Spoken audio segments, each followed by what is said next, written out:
One of the really cool things about doing videos for YouTube is they give us this service called Analytics, which gives us a chance to find out who you guys are out there that are watching these videos. It just gives us basic information like demographical stuff, age, race, what country you're from.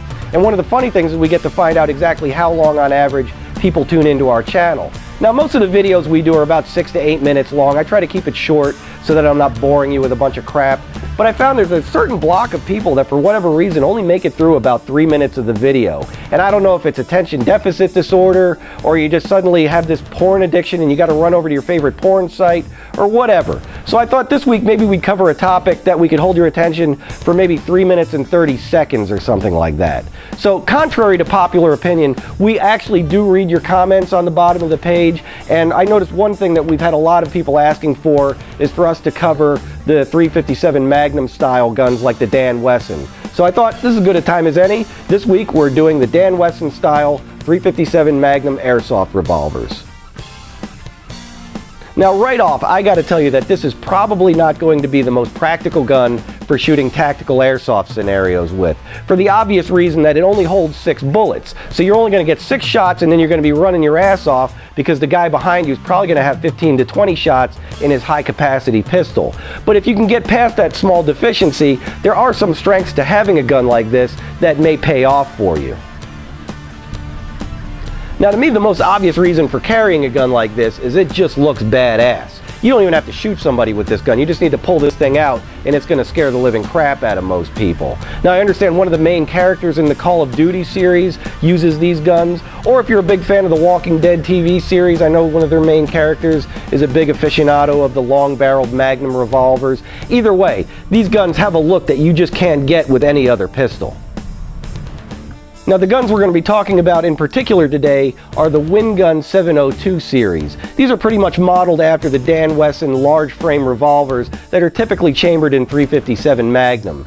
Now, the Win-Gun shoots using a CO2 powering, which gives it an average velocity of between 450 and 475 feet per second, which is pretty much the average velocity you get with a lot of sniper rifles. You're going to be getting the same kind of power in a pistol package.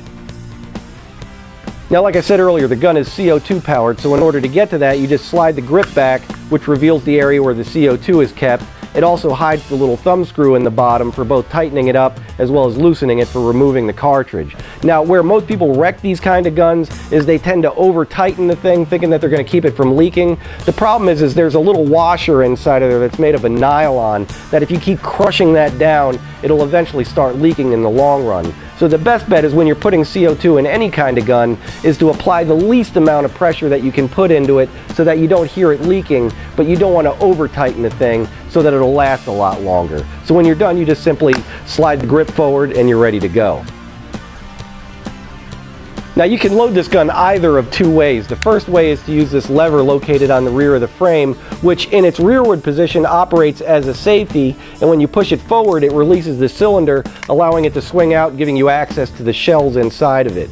To push them out, you just simply push the rod on the back, which pushes them forward, allowing you to remove the cartridges, and you basically put 1 BB in each cartridge and then replace it into the cylinder and then snap it back into place, which might take you a little bit of time.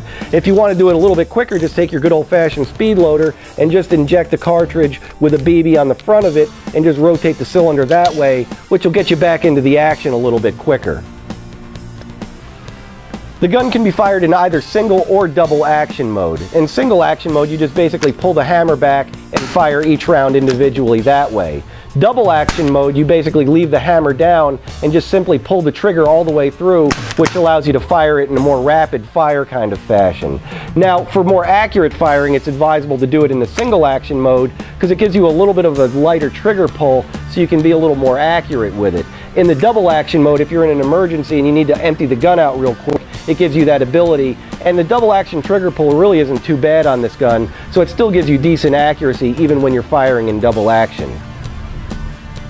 The sights on the gun are a standard front blade and rear notch configuration, which is adjustable for both windage and elevation.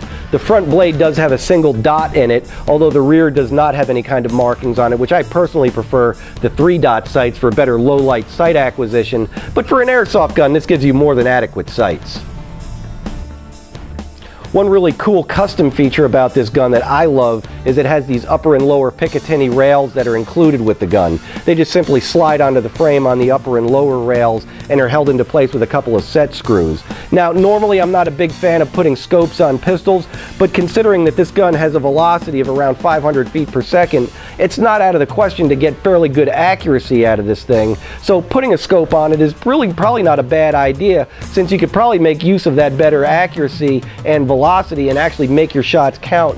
Might really make this pistol worth looking into. Now, I'm sure you guys have seen some of the 6-shooters that we've shown on this channel before. I'm not a big fan of these because we've had a lot of leakage problems, especially with the green gas guns, which for whatever reason are prone to a lot of leakage problems. The CO2 guns seem to last a lot longer, so I'd say if you got a choice between CO2 and green gas, go with the CO2. These are available both in the black as well as the chrome. If you want to find out more about them, feel free to go to our website at replayairsoft.com, or if you got a question you want to ask us, just shoot us an email to replayairsoft@yahoo.com, or best bet, just come on down to the showroom and try one of these out for yourself and you'll see exactly what I'm talking about. So until then, we'll see you the next time.